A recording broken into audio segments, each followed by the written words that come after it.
Hey guys, welcome back to our YouTube channel. In this video we are going to discuss how you can use icon list element in horizontal form. Here you can see by default it works in vertical form. So let's change it into the horizontal form. Now let's edit the website with Elementor so that we will be able to change this content. So now here you can see Elementor page builder is loading. After that, now scroll down and here we can add a new section. Just click here and after that let's add. So now we can copy this one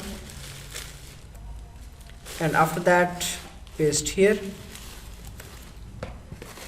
So now let's click here and after that here you can see default and inline mode. Just click here. So now here you can see this is now in horizontal form.